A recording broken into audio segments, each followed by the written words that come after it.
Welcome to another episode of Tell Me Where I'm Going Wrong, an unscripted podcast hosted by two exes who are now good friends.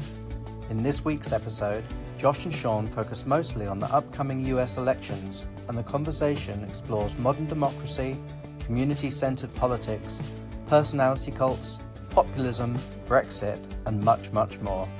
Enjoy the ride.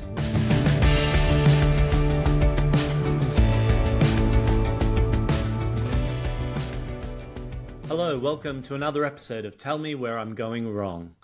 In this podcast, Josh and Sean, that's me. Well, actually, that's Josh. This is Sean. We talk about all sorts of stuff like politics, life, health, love, relationships, growing old, and you name it, we talk about it. Last week we soap operas. Oh yeah, I forgot about that one. Last week we had a dedicated episode to Halloween, which probably has just happened by the time this comes out. So I hope you had a good Halloween if you celebrate. Josh, how are you?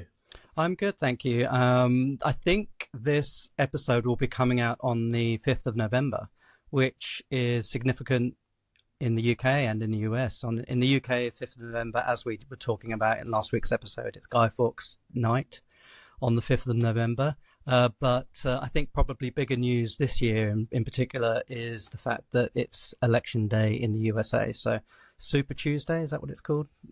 Tuesday the 5th. Is that what they call it? I think so. I don't know if I've just made that up. Why is it super? I don't know. It could be, again, just a disclaimer. I mean, if you've watched this podcast before, you know anyway that nothing in this podcast can be relied on to be factually correct. It's for purely entertainment purposes only. Maybe Super Tuesday is something to do with US politics, but maybe it's a different election day, like where they have... Oh, maybe. Like a different... Like for the Senate or something. Do you know what I mean? When they have multiple elections on the same day, maybe? Yeah. Like when we have local elections at the same time as general elections or something. I don't know. That's my feeling. Not a political podcast. No, we don't know what we're talking about. Mm-mm. But it's weird, right, to be talking about the US election. Like at the moment, we're just a week out from it, or however long before we're recording this. And it's so chaotic and ridiculous, the election cycle in the US. Mm-hmm. I mean, today on the news, there was talk about somebody speaking at Trump's rally and being racist against Puerto Rico, and then... And against Kamala Harris. What's that? And against Kamala Harris as well. Do you know, I get exhausted trying to even keep up with the nonsense that comes out of the US election cycle. Mm-hmm. But what I mean is, it feels weird to be sitting here talking about it, knowing that when this comes out, people might have a really good idea of who got elected. So it's kind of like... I don't think they will, though, because it takes days, weeks sometimes, especially it seems that all the polls are saying it's such a close race. I think we probably won't know the full outcome for a week later. Do you think it is a close race? I don't know. I hope it's not. I hope that people have the good sense not to vote for Trump, but all the polls seem to think that it is very, very close. So. Okay, but you've got to look at this, right? The people who are sort of behind the polls, or the companies that publish the polls, are usually owned by rich people or media people who their interests lie in people perpetuating a close race. Like there's business in it. Like polls get paid money. Do you know that for sure though? Like, I mean, traditionally, I think you might have been correct, but I don't know if that is still the case. I think there probably are a lot of research companies, a lot of think tanks that don't necessarily have affiliations with any particular section of society. I think I would hope now that we would have gotten to a place where there was a wide selection of very unbiased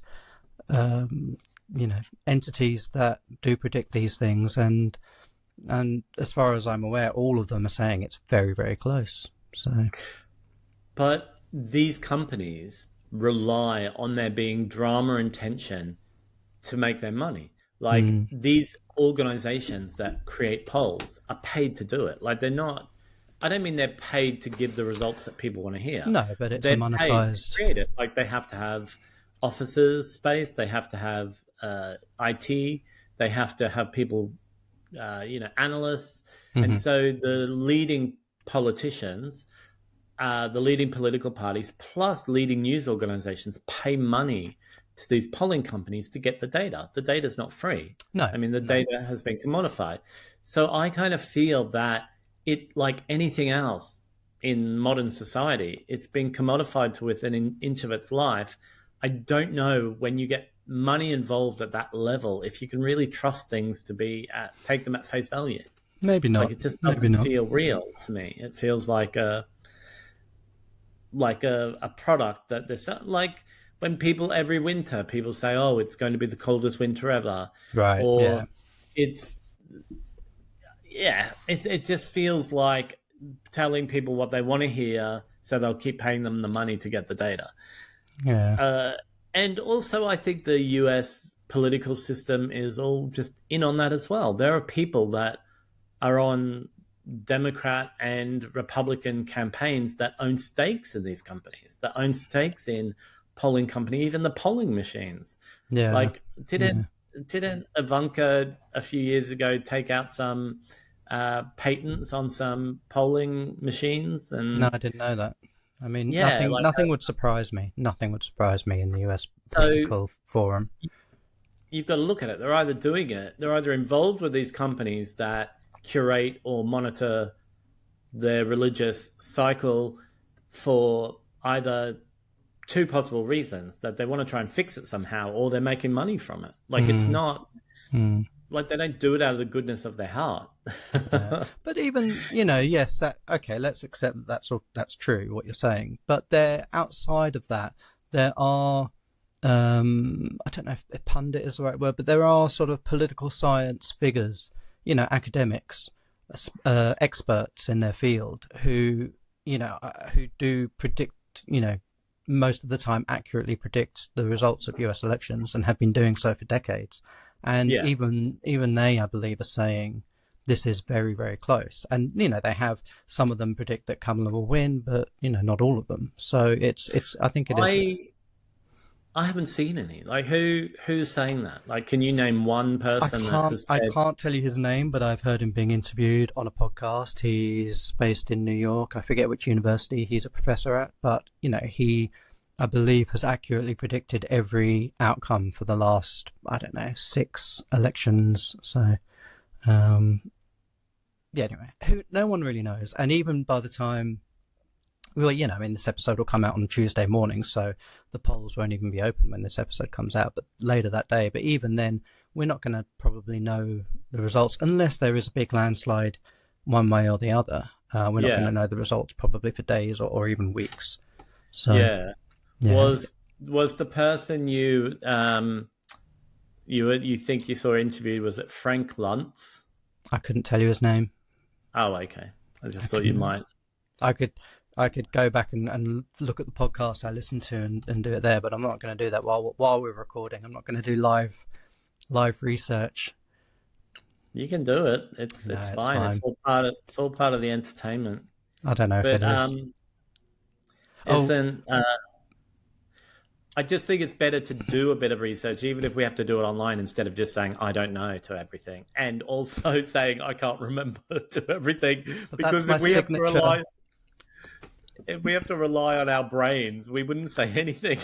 That's not true. I do recall some interesting pieces of information. There's a lot I don't recall. I was watching the Halloween episode of the podcast, and I was telling that story about how me and Ben went to see Halloween at the cinema in Philadelphia, and you were like, I have no recollection. Still no memory. And I was in Philadelphia last week. I saw Ben, and I asked him, and he was like, straight away, he was like, oh yeah, we did. And I was like, I have no memory of it, like none. Like, I can even remember what the cinema looked like. It was like one of those really nondescript brick Cineplex things just off. I know the cinema you mean, because Ben told me which one it was, and I remember going there years later by myself to watch the Han Solo movie. Yeah. But I have no memory of going with you and Ben. And isn't that scary that there are just like parts of my personal history that I just don't recall? What do you put that down to, do you think? Oh, that's an interesting question. I don't know. You can't remember?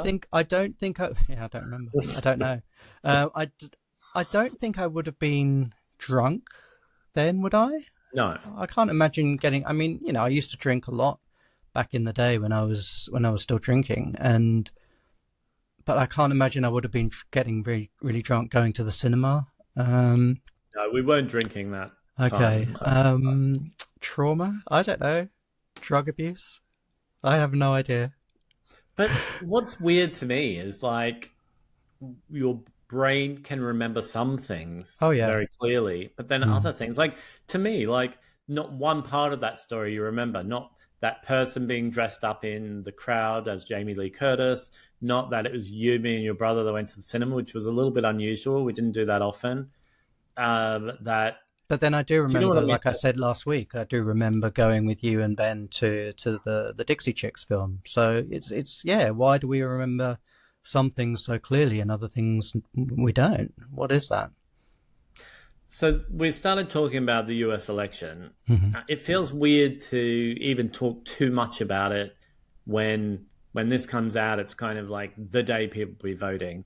I think there's no secret that neither of us are Trump supporters, I can't even get my head around it. But I'm also not even a supporter of the whole political system in general. Like, well, no, the way that the US system works is just broken. Yeah, but I mean, it's not exclusive to the US either. Like, political systems around the world are broken. I think we need to stop looking to individuals to be our sort of leaders, our saviors, our inspiration. You know, we need to organize on a community level, and that goes all the way from our local communities to our, you know, national and international communities. And sort of what is it called? The reification, is it, of one person over others is just, I think, the wrong way to approach how we organize and how we distribute wealth and how we offer healthcare and how we provide social services to people. Like, it's so wrong. But yeah, I mean, the US is an extreme example of just how wrong that could go. But yeah, I also find it really distasteful and quite frightening about how fanatical people get. I mean, yeah, we obviously talk about Trump and MAGA and that sort of cult of personality, but also the people going to Kamala Harris rallies, like tens of thousands of people screaming and cheering, and it just gives me the creeps. Like, it's so weird. Like, these people are meant to be public servants who do the job to take care of, like, the economy, public health, roads, armed forces, whatever. Yeah, you know, that's their job. Yeah, it's not their job to be idolized. It shouldn't be their job to be idolized or treated like. Well, no, but you know, Trump sort of changed that, and I mean, I don't want to credit Trump single-handedly because I think there are actually a lot of other factors. One of my favorite pet topics, of course, is reality TV. I think reality TV has done a lot to modern societies to really kind of just dumb things down. People look for sound bites. People look for, it's a personality cult. And that's where Trump really shifted the political landscape when he won. And it wasn't about policy. You know, he was very quotable when he was on the campaign trail. We'll build a wall. I don't know. I mean, I tried not to pay attention to him, but all the sort of rhetoric that he would come out with, you know, like, we'll ban Muslims from entering the US, or, just horrible, awful things, but people remembered it, and that's because, in part, I think we've become so used to very simple solutions or simple ideas in the face of very complex situations. And so I think it ties in quite closely. And of course, Trump was known from reality TV as well, so it has a sort of double impact there. But yeah, Trump has changed the landscape now, and it's a personality thing now, and that's why there's this sort of fanaticism that grows up around political leaders in the US. What's your earliest memory of Donald Trump in Donald your life? Trump. I remember Ruby Wax. You know Ruby Wax. I don't know if anyone lives outside the UK. I don't know if you maybe haven't heard of Ruby Wax. She's an American comedian who moved to the UK, I would think probably in the late 70s or early 80s, and she's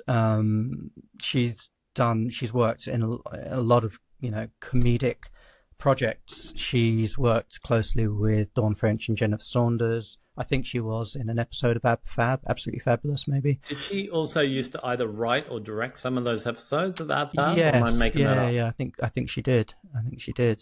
And she had, what was her? She had an interview series. I think it was on BBC, and she would interview. She would travel around the world and interview. She'd get quite incredible access to people, but she did interview Donald Trump, and I was a fan of Ruby Wax's, so I would watch her show every week when it came out. And I think when she did that interview, I think perhaps I'm again, you know what I'm like with dates, but I would like to think that was at some point in the sort of early 90s, maybe. And at that point, I think I had a very peripheral kind of idea of who he was. I thought he was perhaps a property mogul, a business leader. I don't know really what else he had done at that point. I don't think The Apprentice was made until the noughties or the 2010s even. So that was my really earliest exposure to Donald Trump. And of course, I suppose Ivanka Trump was more famous than Donald in some ways for a brief period, because she was more of like a society. Do you mean Ivana? Ivana, sorry, I always get them confused. Ivana Trump. Because, you would see her in sort of the society magazines like Hello or whatever, or Hola. And so I think in some ways she was more well known to some people than he was for a while. But what about you? Like in Australia, do people know who Donald Trump was in the 90s? I don't know. I don't think it was until, I think he was, like you said about these magazines, like these society magazines or gossip magazines. I think he was probably known there. Like, he would be on the arm of Ivana or Marla. He was married to Marla Maples. Is that her name? And so, they would be at a society wedding, or they would be at, I don't know, the Lincoln Center. And was he just referenced as like a property tycoon? Was that how he was framed? Yeah. So I think he was obviously a lot more famous in the US. So he was probably even like a household name in the US, but I don't think that was the case in the UK or Australia until The Apprentice.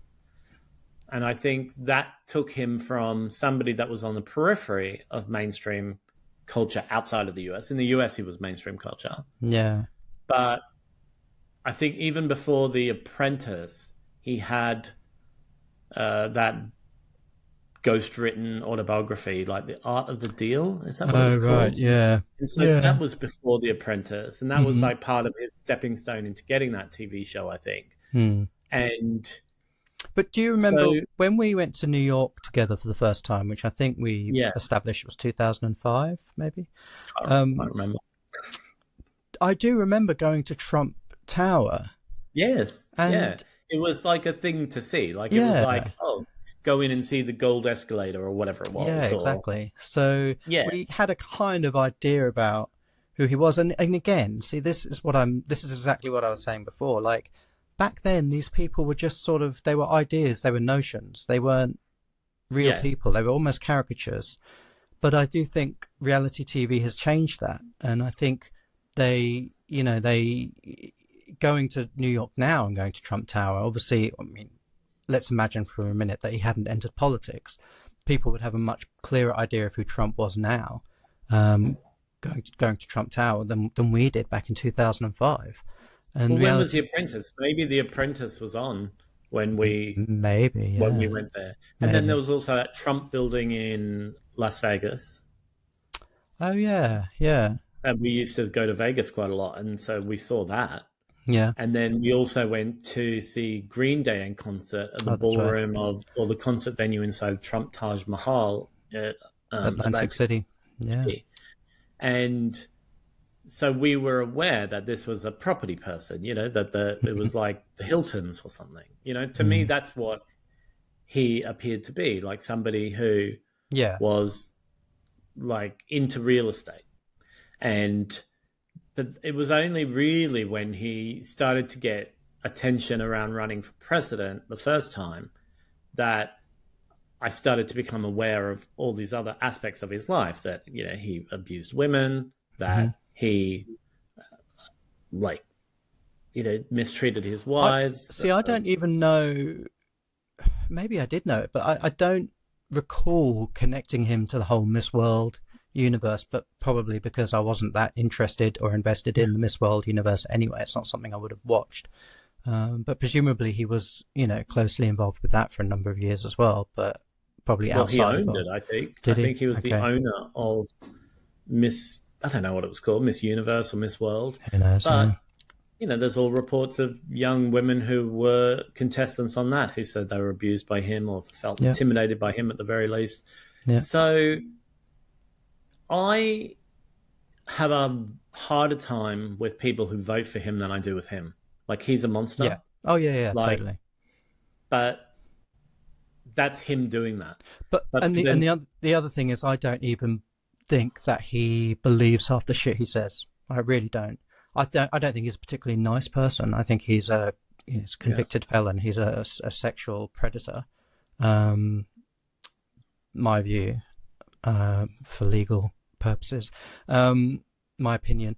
But I think he's very astute and he's very good at knowing what gets a reaction, and he honed those skills. Sorry to harp on about reality TV, but he honed a lot of that through doing reality TV, because you read interviews, or you speak to anybody who's been in a reality TV show, and they say you quickly learn how to deliver the best lines, which are going to get used in all the sound bites and the trailers, and which are going to end up as memes and stuff like that. You get very good very quickly at knowing how to get a rise out of people, how to say things that will make people sit up and pay attention. And Trump just does that. And so I don't actually think he believes a lot of what he says. He just knows. I don't think he really perhaps had any intention of building a wall on the US-Mexico border and making the Mexican government pay for it.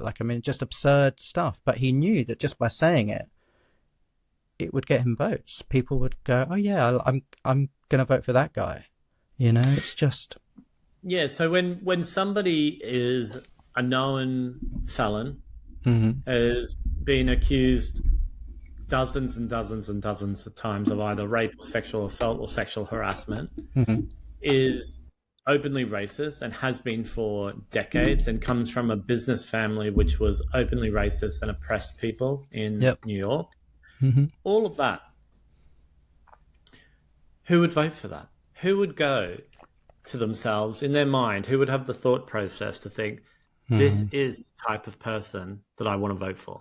So to me, that is more upsetting than actually the fact that he exists, because like you said, he's just an idiot who knows how to play to an audience. Yeah, he knows how to get attention. He's not, I don't think he's very intelligent. I think that he is a nasty person, all of those things. Anything that we could bad say about him, that's fine. I can compartmentalize that, and that's his one person. Yeah, exactly. But there are tens of millions of people that are willing to say, yeah, that's the sort of person I would like to have in charge of this country. And, That's horrifying. that's what I was saying a couple of weeks ago on here on the podcast. It's like, what do we do? Not, how do we frame those people? How do we move forwards as a society, whether he wins next week or not? How do we move forwards when there are millions of people in American society who would vote for somebody like that? I mean, it's really, really scary, and I don't know, it just astounds me. And I thought it was actually interesting how Kamala did that. I don't know what it was, like a town hall meeting or a sit down thing with Liz Cheney. And you have, fairly prominent Republicans coming out now and saying, I'm voting for Kamala because Trump's Trump. But then there are still a lot of very high profile Republicans who have not publicly come out and supported Trump.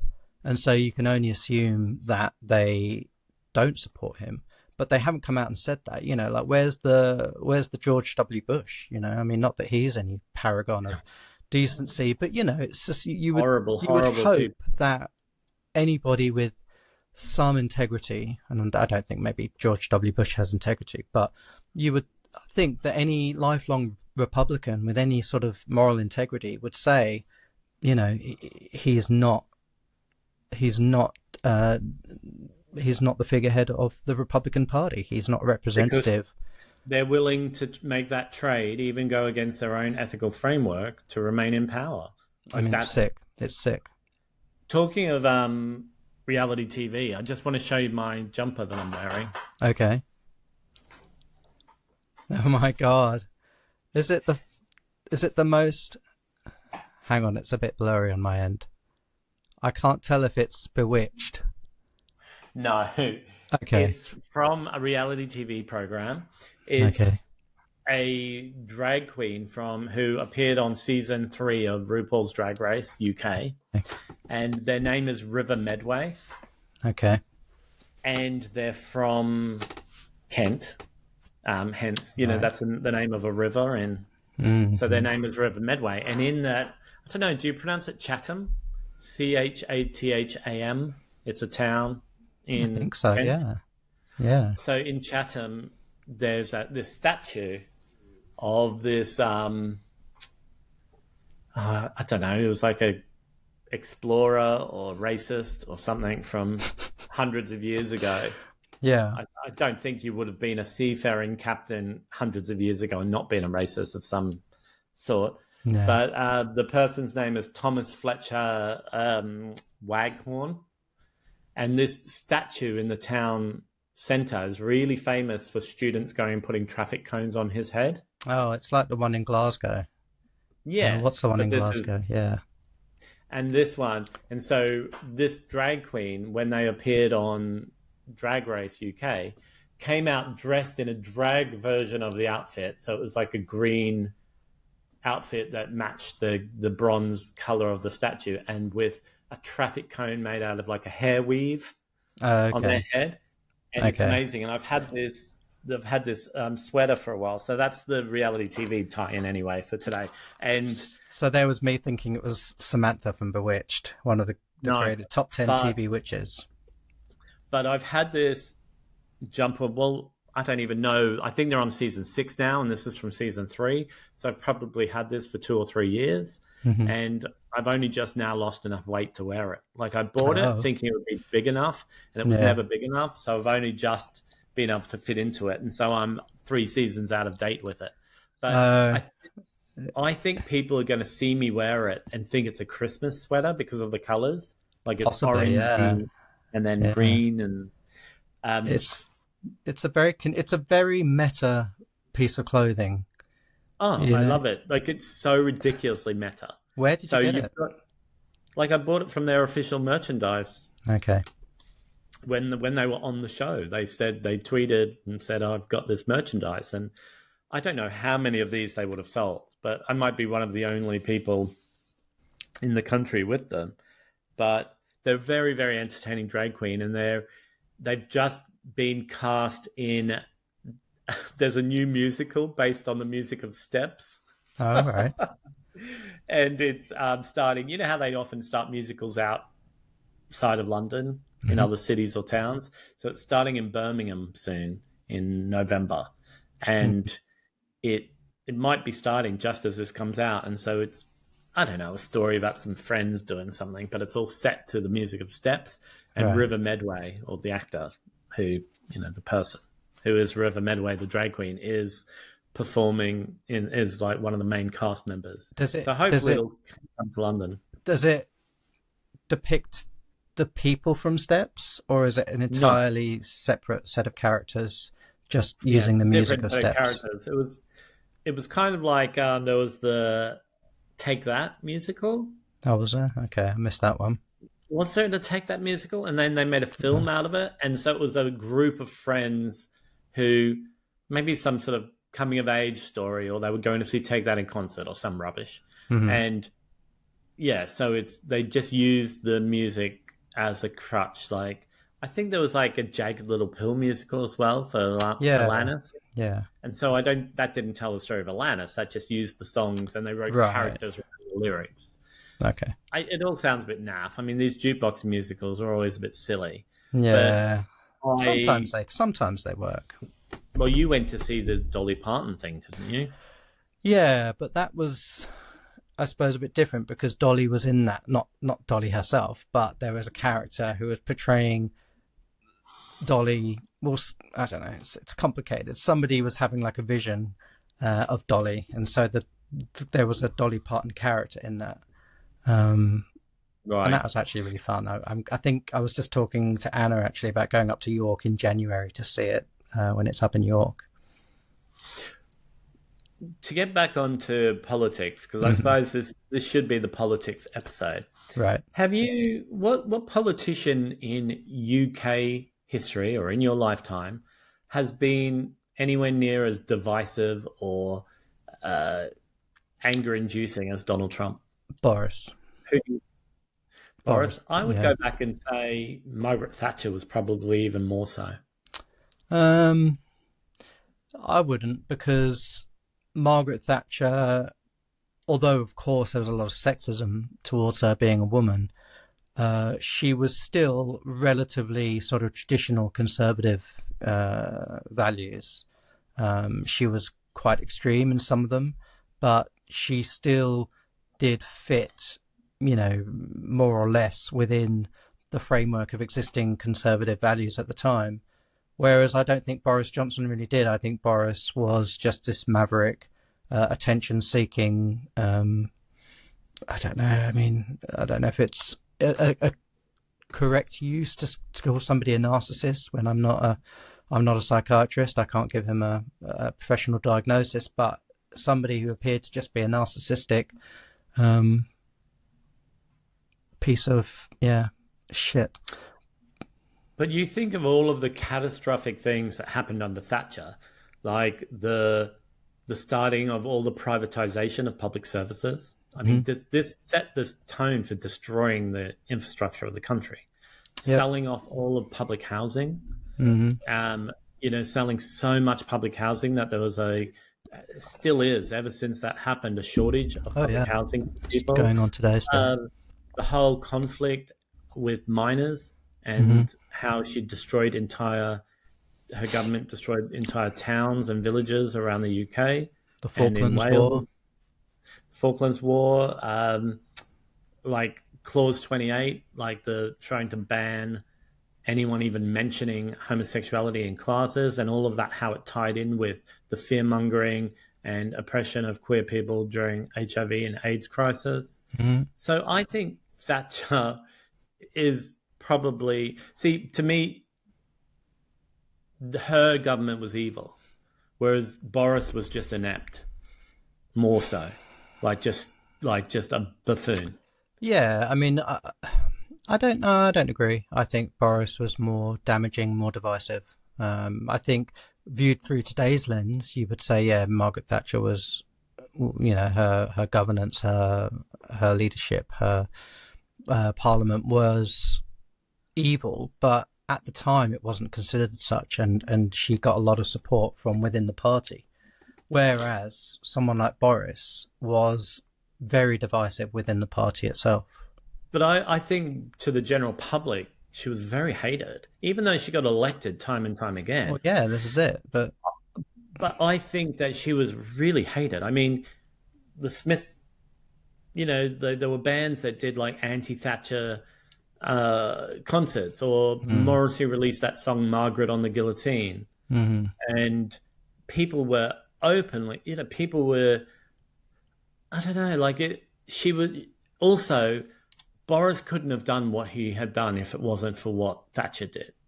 Like, she destroyed the country and the infrastructure of the country. Can you think of anyone in Australia that I don't feel like it ever got to that level of hatred? I mean, John Howard, who was the Prime Minister, we spoke about him, I don't know, last episode or the time week, before. Yeah. He was hated as well, but also...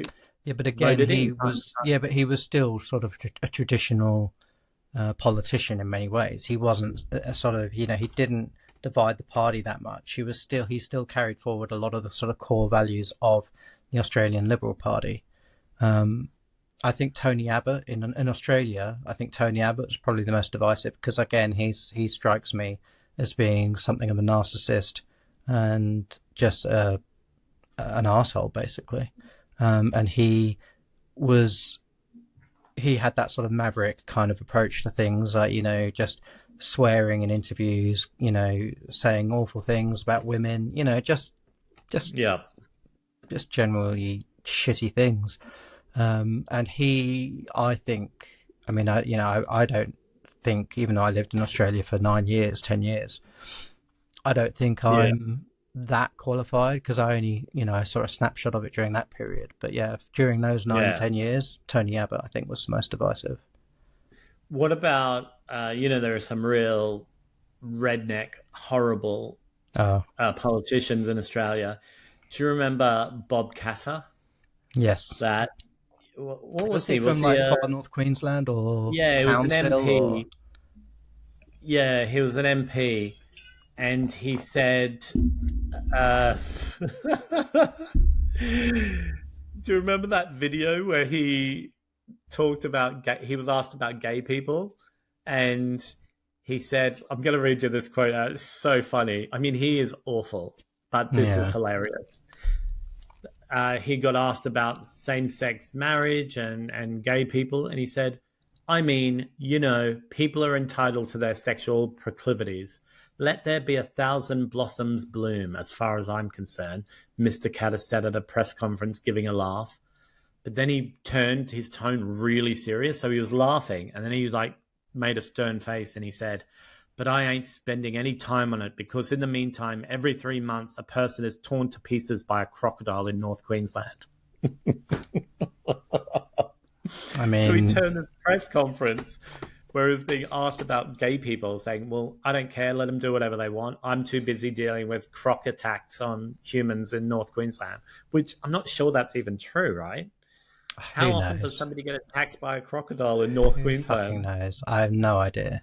No idea. But even if it was true, it's just absurdist. I thought you were going to bring up Pauline Hanson. Oh no! There's some stuff that's just too distasteful. She still exists, right? I think so. I don't know what role. I don't know if she has a political role, or if she's just sort of a figure, like a public figure now. So for anyone listening who doesn't know, Pauline Hanson became famous as an extreme racist politician and elected to government in Australia, in Queensland. Mm-hmm. And in the, what year, 90s? Or Yeah. And mid to late 90s, I think. I think a similar sort of thing, so that sort of populism sort of mentality that had a big uprising, where she was a fish and chip shop owner or something like that, and she was an everyday person who understood what it was like to, came from the school of hard knocks and was working class, and so seemed, down to earth, or a real Aussie battler, someone who's had it tough and knows what it's like. But she rode this wave of blaming migrants, immigrants, from for taking jobs or taking in the money from the government, and her and her people were suffering. But she's extremely, extremely racist. Like, would do things like, didn't she wear a hijab or a burqa into the Australian government once? Yeah, yeah. She would just pull all sorts of. I mean, her racism was mostly Islamophobic. I mean, it was largely directed towards Muslim populations in Yeah, Australia. But yeah, I mean, she was just, it's that same old populist playbook, wasn't it?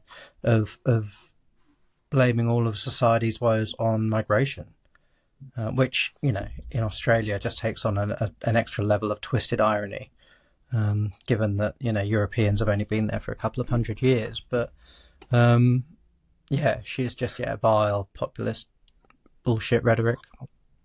who's out of after Boris and Thatcher, Margaret Thatcher and Boris Johnson. I'll say their film names because some people might not know what we're talking about. Right. And if anyone wants to Google these horrible people, they can.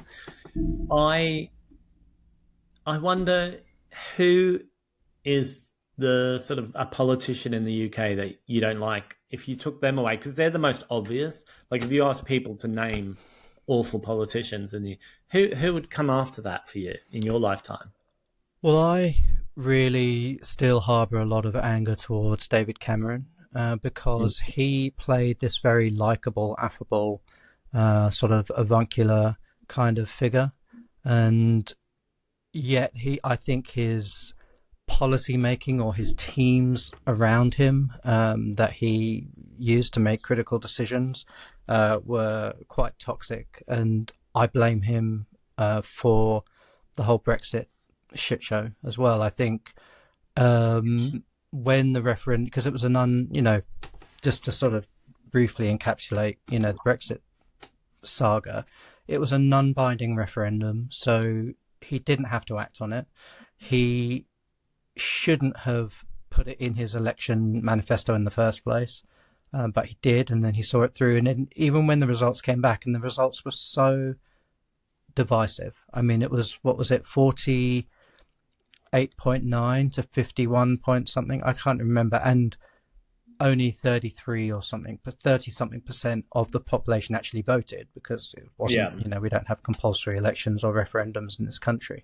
And so, with that information, given that, let's say 15% of the population voted to stay and 15% of the population voted to leave, I think a responsible and intelligent political response to that would have been to have a national conversation. And, I'm not a political strategist, so I don't exactly know what that would have looked like or could have looked like.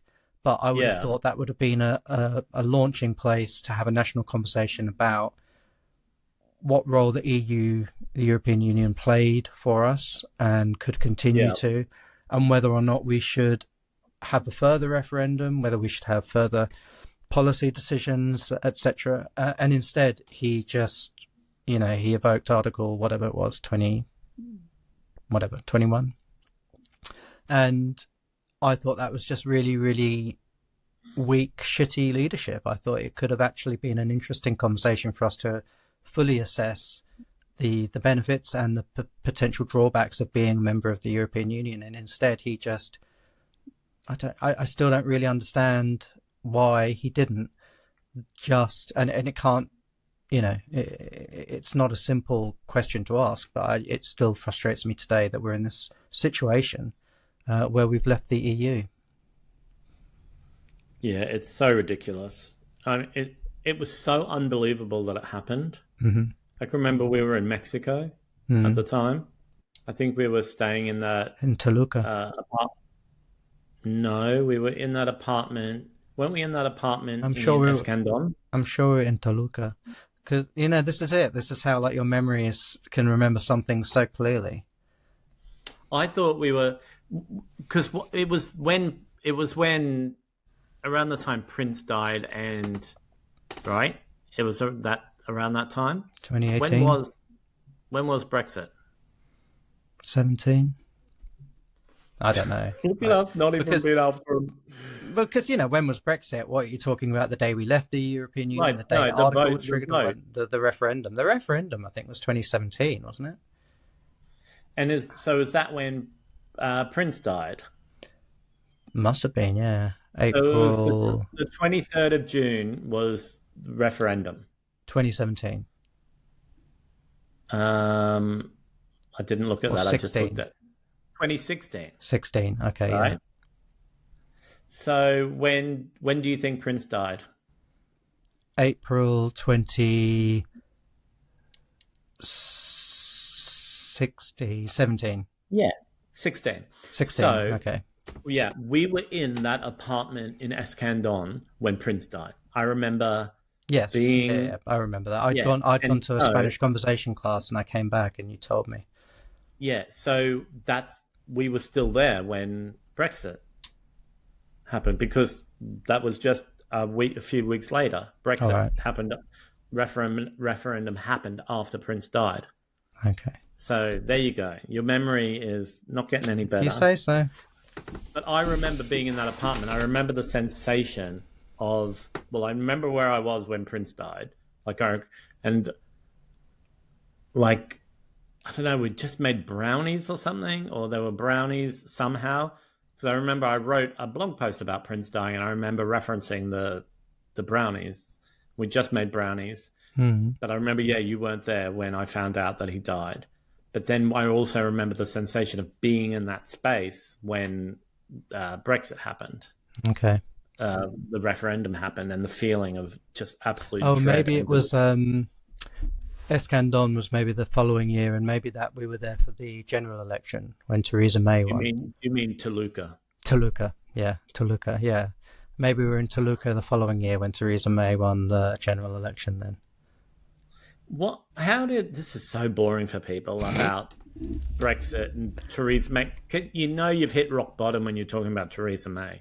Like, how uninteresting. Well, I mean, you've gotten to a very sad state of affairs when you look back at Theresa May's prime ministership with certain sort of fondness for, actual political leadership. But anyway, that's a whole nother story.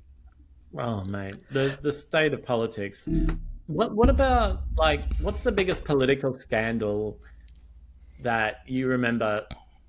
Like, do you remember when who was that Welsh politician who was arrested for like cruising at like a Ron, was it Ron Davies or something like that? Was that his name? Sounds familiar. Yeah, I know who you mean.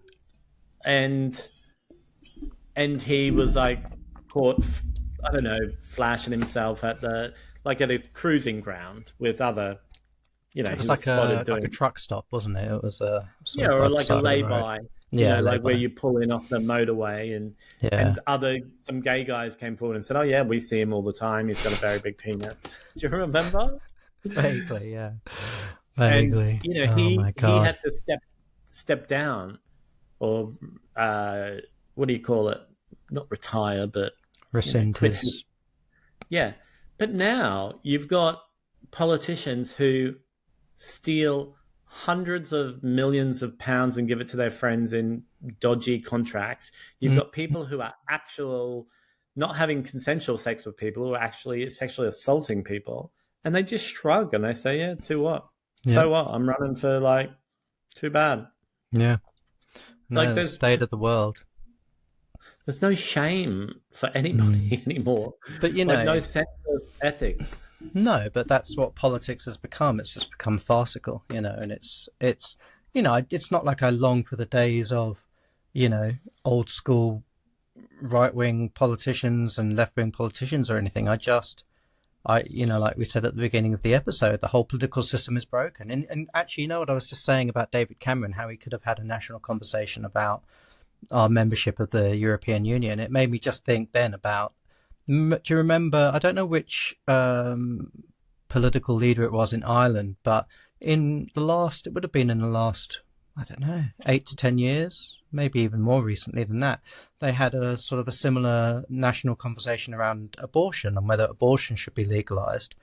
And that what they did, I thought, was really, really smart. They had, I think it was monthly meetings all over the country, and in each location, city, town, village, I don't know, they would gather sort of members of the community. And so, yeah, you might have religious leaders there, you might have local government people there, but you would also just have regular everyday people, and they would come together once a month. And this took place over a period of like several years.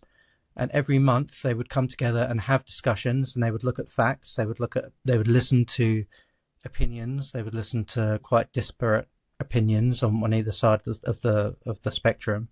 And after several years of this, they came together and made a joint decision that there should be legal access to abortion. It was I thought, a really progressive, smart way of having potentially very difficult conversations on a national level, and actually, having an outcome that actually affected policy and changed the law.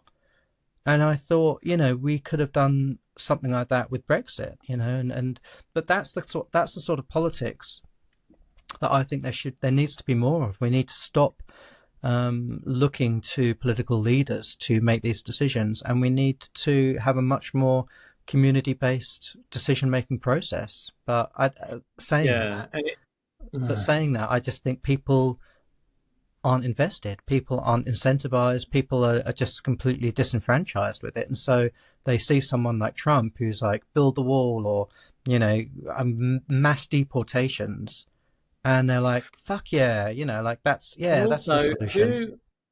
Okay, it's one thing to buy into sound bites, but why those sound bites? Why does somebody want to build a wall? Why does somebody want to deport people? Why do people want to stop trans rights? Like, what? Because who's walking around thinking that that's what they want in the world?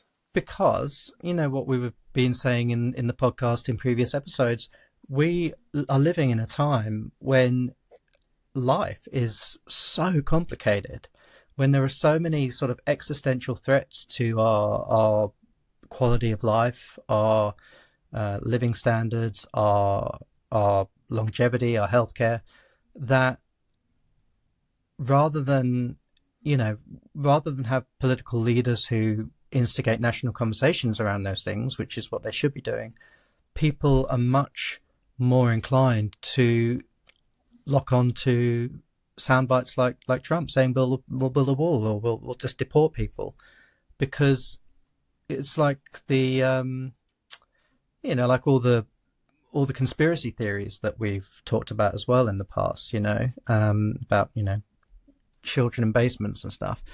It is a very simple explanation or framework of understanding, or a seemingly simple answer to much more complex questions and problems and existential threats. And so, again, people have been conditioned to look for the simple soundbite in things. But people don't make the connection between, like, if we vote for people who are going to oppress other people, that will maybe also be oppressed. They don't actually see tyranny doesn't discriminate. But it's not logical. There is no logic to this. You've got to throw logic out the window, and that's why it's so. Also, going after voting for ideas or concepts that have nothing to do with bettering your own situation. No. So, voting against trans healthcare is not going to help you in any way. No. It's not going to get more food on your table. It's not going to bring prices down. It's not going to get you better healthcare if you deny it somebody else. Yeah.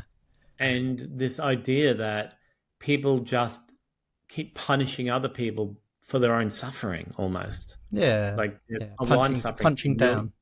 You all have to suffer as well because I'm suffering. That's just the way it goes. Yeah. I find it very distasteful. I mean, we're started talking about the US election, how people think that someone like Kamala Harris is the savior of US democracy. I know. It is quite depressing that people think that black and white about stuff. I know. That, like what you're saying about town hall discussions. I mean, that could never happen in the US. People would be shot dead if they tried to. Could you imagine them getting people in the room and trying to have discussions about gun control or reproductive health or trans healthcare access to or even general healthcare for the Yeah, public. yeah. Someone would get up and say, "I don't think you're a socialist commie," and then someone would get shot. They I couldn't know, have it's so discussions polarized in like the that. US, isn't it? It's, I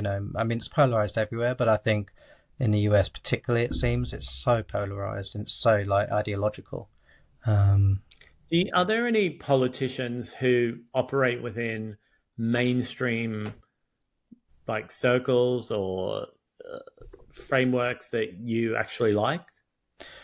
what, in the US or anywhere? And anywhere, like has there ever been any that you I think mean, actually they're trying to do the best they can in a bad situation? I really like AOC, Alexandria Ocasio-Cortez. She's a congressperson from New York. And Hmm. I think, you know, notwithstanding everything I said at the beginning about how we should stop sort of holding up one person to be this fucking solution to every problem that exists out there.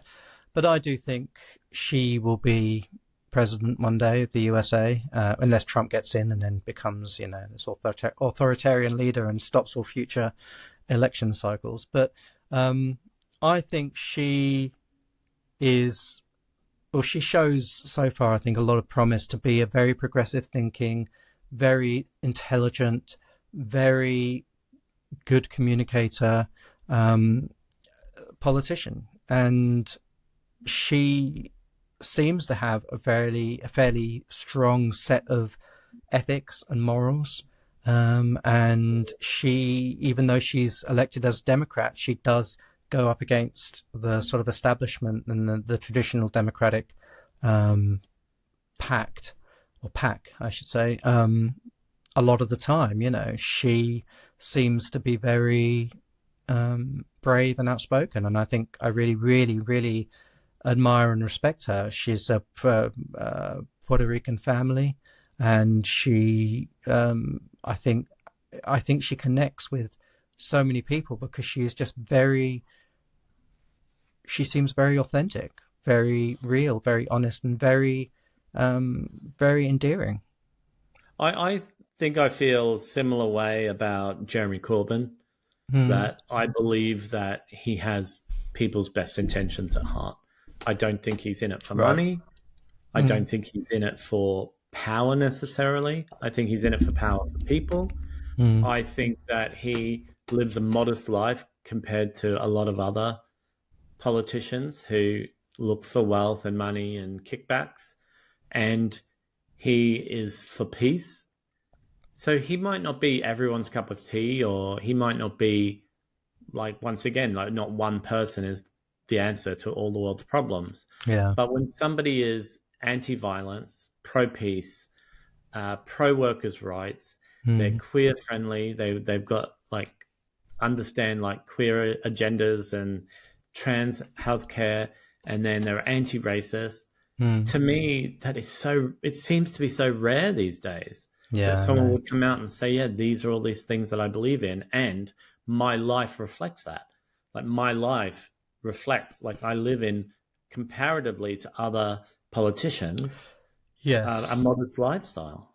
but I would sort of caveat that with, I don't disagree with anything you said, but he doesn't have the same accessibility in terms of his personality. And as we were saying earlier, it shouldn't be about personality. It really shouldn't.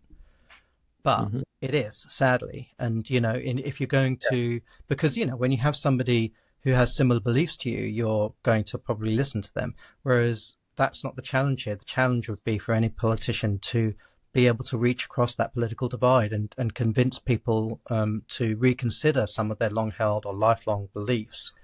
And I don't think Jeremy Corbyn can do that because he is just not that type of person. And I do think he has a lot of very good uh, ethics and politics, but I just don't think he's the right person to reach across that political divide. Whereas I see somebody like AOC having the potential to actually do that. But we'll see. We'll see what happens. Would you ever consider getting into politics at any level? Mm, possibly. I don't. It doesn't really.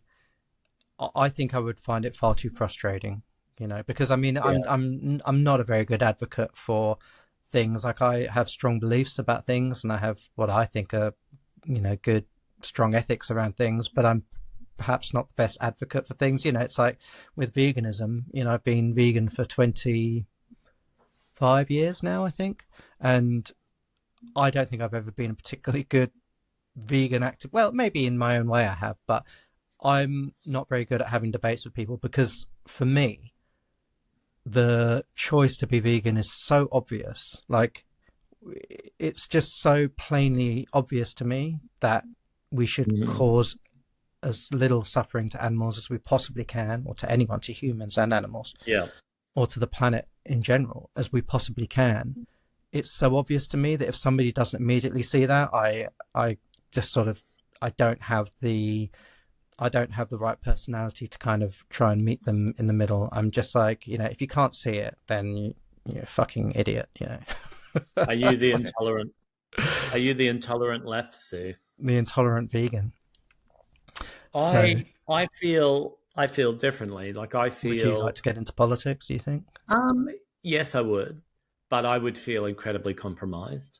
I think that to exist within the framework that we currently have, you Hmm. would have to compromise Yeah. And your presumably you wouldn't want to belong to a mainstream party, oh no, you know, fuck them all. because this Yeah. is the thing. Like, we need to dismantle this binary notion of politics, this pendulum that keeps swinging from left to right, and we need to find a much more inclusive, progressive, community-led way of managing the planet. I mean, I can't believe that, we've come so far as human civilization. We've come so far in some ways, that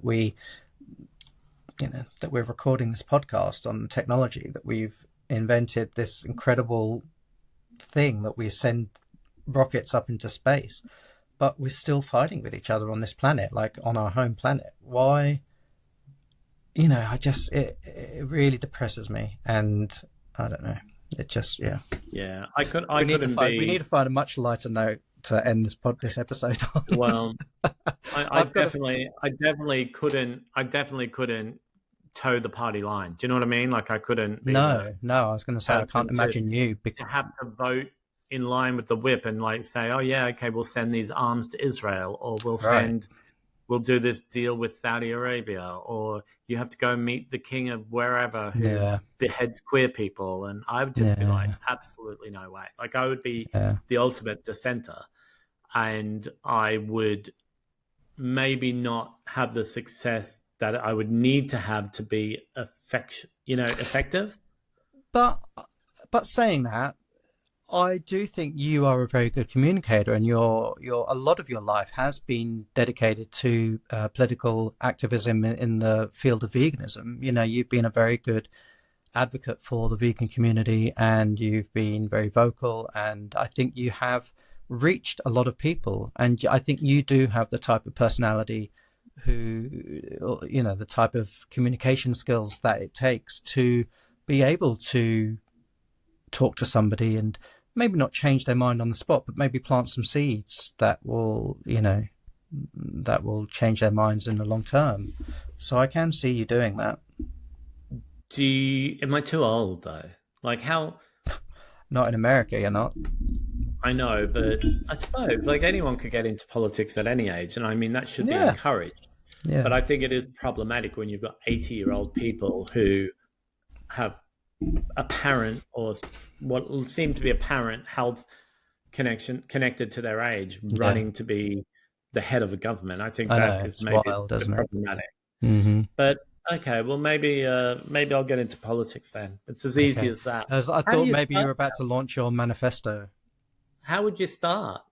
I suppose you just get How would you involved on a get in? grassroots, like you get involved locally. But again, that you can see why people end up being affiliated to particular parties, because I mean, starting as an independent candidate is very difficult. I mean, I think I can see you as a Greens politician. Maybe I could get involved because I live in the city of London. Mm, That for people who don't know, there's obviously London is a city, but there's an area within the city called the City of London, and it is a administrative borough or area that, I don't know, it's weird, isn't it? It's like where the financial district is, and it has there's a what's they have the city council, like they have a mayor of London and they have a mayor of the city of London. And I don't know if it's all just ceremonial or if they actually do anything in the city of London. Yeah. Also, there's something that I would be interested in, but I think you have to be in a political party to even get nominated for it, is the Greater London Authority, the GLA. Oh, yeah, yeah. But I think that you can only be a sitting member, an elected member of that, if you're in a party, I think. Okay. There's a vegan guy called Zach. Is it Polanski, or I forget his name, but he is He's a Greens. And he's an elected member of the GLA. Yeah. Okay. So I feel like I could sort of get in that sort of direction, right, and go that way. But who knows? Maybe I'll. I don't know if I'm too tired. It's like imagine how exhausted you would be. Oh, I know. I suppose. I know. There are some politicians, though, that don't do very much, and they probably just have staff that write all their memos for them, and they don't do anything. But I would, my problem is I care too much, Sue. So I would be involved in all aspects of everything. It's a hard burden to carry, isn't it? Caring too much. Yeah. Well, we should wrap up. Yeah, well, can I squeeze in a little bit of promotion then? Because this is coming out before the end of a crowdfunder campaign that I am running for the charity that I work for. So talking about being politically minded and looking after animals, people, and the planet. I work for a charity called Made in Hackney, and we'll put a link in the description of this video. And if you can spare any money at all, you can click through and donate it to help us feed people, send food into homes through winter, run free cooking classes, and make welfare calls to people in London across the winter months. And any money that you can donate, up to 250 quid, so any single donation you can make up to £250 will be doubled by match donations, match funding. So we're trying to raise £30,000 and we're over halfway there at the time of recording. So please do help. Click on the link in the description if you can help. Have you got anything to promote? Not promote really, but I did want to I did have a little anecdote that I wanted to add about AOC. So Alexandria Ocasio-Cortez. So I just got back from visiting my brother in Philadelphia, and while I was there, they live probably 20 seconds away from this ice cream parlor on 2nd Avenue in Philadelphia. And we went to the ice cream parlor. I went there with my nieces. Not even 24 hours later, AOC posted. We were out. Where was I? I was out with my nieces, and my oldest niece said, "Oh my God, AOC's at Milk John," which is the ice cream parlor around the corner, and she was like doing live Instagram stories or whatever from the exact same ice cream parlor, but we were like another part of town. So I'd love to meet AOC. I would have absolutely loved it. So of course I did what any sane person would do, and I went back and I recreated she took a photo in front of a Kamala Harris poster holding one of the little pink ice cream things from Milk John, and I of course recreated that. And I have to say that ice cream they did like 4 or 5 vegan flavors at this place, and it was really good. Did AOC order vegan one? I don't know. So when I went back the next day, I said to the guy, "Were you here when AOC came in?" He was like, "No, it was my day off. I was so upset." And I was like, "Yeah, me too," because like it's literally 20 seconds away from my brother's house, and I would have loved to have met her. But so I didn't actually ask if he knew what she'd ordered. But I had oh my God, I had the most amazing vegan ice cream. It was salted caramel. Wait a minute, what was it? It was tahini salted caramel. It was so good. And they also had they had a lot of Halloween inspired flavors as well. And it was like, I can't remember the name, but it was dark chocolate ice cream, but with chunks of raspberry jelly in to look like, flesh or blood or something. It was very good. Very good. So yeah, anyway, I just wanted to end on an upbeat AOC anecdote. Okay, well, I'm going to end with a River Medway quote. So River Medway is the drag queen on my sweatshirt, on my jumper. And there's a quote from when she was on Drag Race, and she said, "I named myself after Kent's most famous river because it's full of shit, just like me." River Medway for Parliament. For PM. Sean, where can people find out more about you and about Made in Hackney and all of your other goings on? Well, go to madeinhackney.org, or you can follow me at Fat Gay Vegan on Instagram. And if you really want to get an insight into how what makes me tick and why I'm so dysfunctional, you can buy my book, which came out many years ago.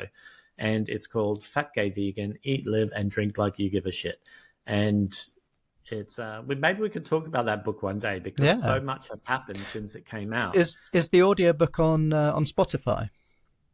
I don't know if it's on Spotify. It's on Audible. Is that the same thing? Like, I think they have a lot of Audible stuff on Spotify now, or maybe they both owned by the same people. I'll have a look when I get off, and if so, I'll have. If it is, we'll put it in the show notes. So put it in there. Okay, where can people find you? People can find me at joshandthejumpstarts.com, or you can follow me on Instagram at joshandthejumpstarts.